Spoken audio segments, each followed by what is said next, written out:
Hey there, boomers. Welcome to Necro News, the show where we cover the hottest gaming news from the last week and the week before it, since we took last week off due to the ghost flu.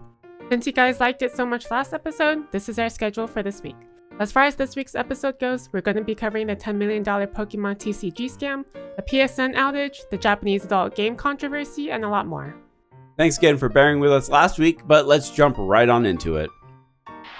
E3's coming back. Sort of. What's actually happening is the ESA, that's the committee behind E3, has decided to go back to its roots with iicon. Econ gonna tell you about econ. A lot of people don't remember this, but E3 used to be an exclusive media event, not public. It was during this time that it was more about networking and game developers making connections with each other rather than a large conference about world premieres and giant enemy crabs.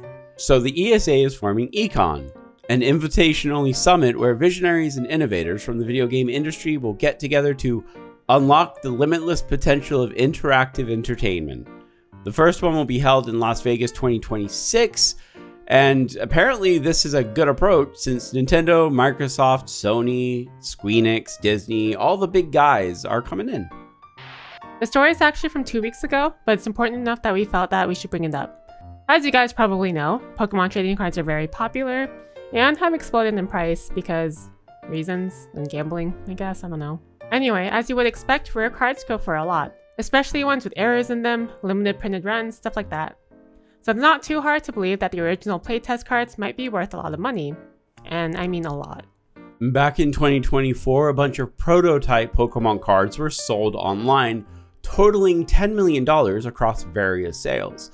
There were cards like Nidorina, Fat Pikachu, Bulbasaur, and even a 1996 Japanese beta Eevee card signed by Creature's R&D director. But 2 weeks ago, an admin named PFM from the Elite Form website discovered that many of the cards that were sold were most likely home printed in the year 2024. How did he find this out? We think it went a little like this.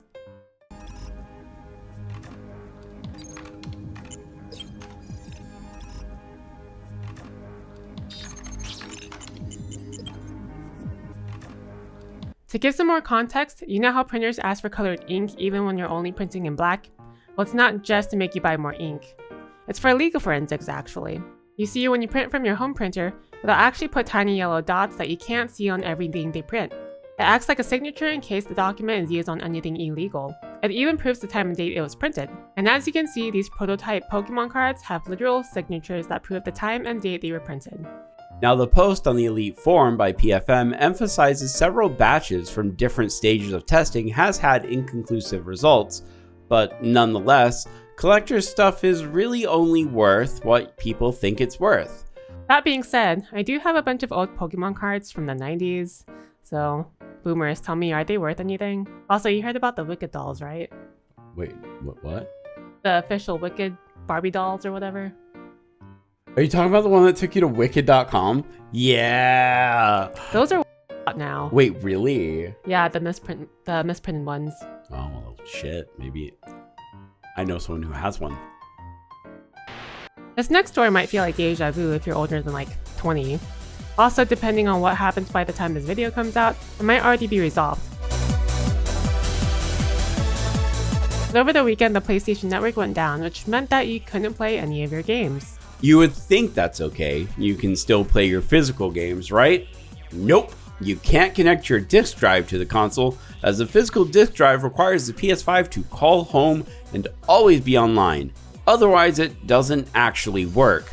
So until the network comes back online, the PS5 is a very expensive brick. Not that that's any different than usual, but fucking Sony. At the time of recording, there's only theories as to why this is happening, but some speculate that the service is under a major DDoS attack.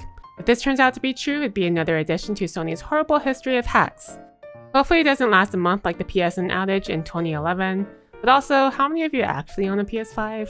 Just get a gaming PC, that's all you need. Update to the story. PSN came back on Saturday night, and I guess as an apology, Sony's giving away 5 days of PS Plus. Okay, is it entitled of me to think that 5 days instead of a month is a little cheap? No, that's pretty cheap. This one is a twofer, related only by the fact that both stories involve Japanese developers not getting their money. Are they related in any other way? No, but it's our show. The Japanese Nintendo eShop is introducing a new policy on March 25th, stopping anyone from using a foreign credit card or PayPal account to buy games. But of course, they didn't explain what that meant. I'm guessing it's to stop you from buying games that aren't released outside of Japan, which is strange to me that they would openly reject getting money while then shitting on fucking emulation despite it being legal, Nintendo. And for a very different type of screwing over, Japanese banks have suddenly stopped Japanese adult game devs from getting their money. Specifically, developers who sold their games overseas, like on Steam, found they couldn't transfer money from Steam's coffers into their own. Japanese politician Taro Yamada basically asked what the fuck, but in an official way, and the Japanese banks responded by stating that it was a comprehensive decision based on their laws preventing criminal proceeds via foreign exchange and trade. Yamada says it's legal, the bank says no it isn't, and no one is talking publicly about this. We're all wondering what's going on, but I doubt we'll get any information soon. So spread that information around, otherwise we're never going to get another Kokatsu party. Multiversus is a game so good they released it twice. And despite fans defending it actually... Nah, I'm not going to give it shit. The game was a fun game, and the characters did have a lot of passion put into them, which makes it all the more sad that due to poor promotion, management, and other Warner Brother flavored shit, the game is going to be shut down after Season 5 ends on May 30th. What do you get for supporting it? What do you get for probably the hundreds of thousands of microtransactions that were made? Nothing. That is to say, the online multiplayer will die, but all unlocked and purchased content will remain safe, and you'll be able to play it locally with friends and an AI if you log in during Season 5, where it'll automatically make you a local save file. The developers have stopped real money purchases, and in-game currency and character tokens can be spent until May 30th. But in the official website's Q&A, they basically said no refunds, or at least refer to the refund policy of the store you bought it from. But such is the risk of microtransactions. I would know, I play Love Nikki and I'm okay with it. Actually, no one said this before, but she just brought up a good point.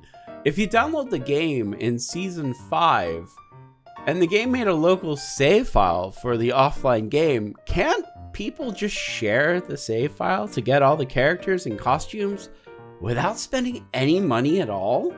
Hey, do that. Yeah, because you know if someone's gonna mod the game to have multiplayer. Hey, go download the game now. Do it.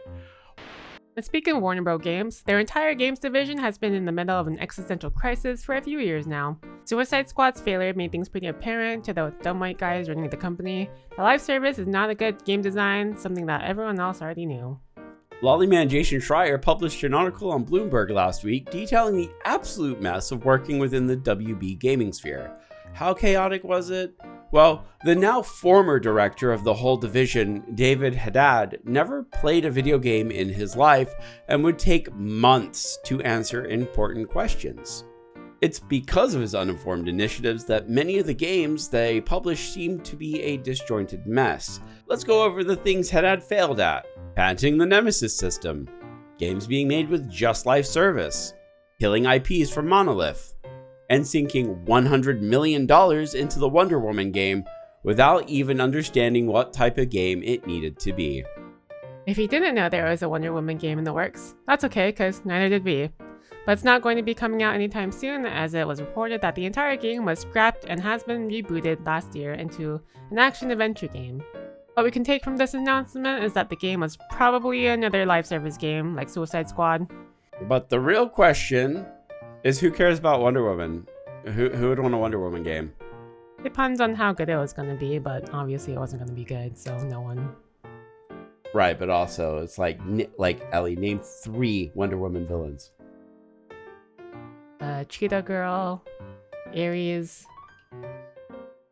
I don't know a third one. This week's Spirit to Life Banger, a segment where we cover a game our community doesn't think has had enough attention, comes to us from community member Thank You Frank You, and it's called Nunholy. According to Frank, the game is basically a Hades clone, but easier with gooner anime nuns and suggestive content. it has no actual culture in there, but there's 3 different characters that all act differently. So hey, if you're in the mood for that, there you go. It'd be something to check out if you're waiting for Hades 2 to come out of early access. Yes. Yeah, that. Here are the games coming out this week. Have fun. I can't see what's on the screen right now, but I'm sure you guys like them, huh? Do you like these games? Look how they massacred my boy.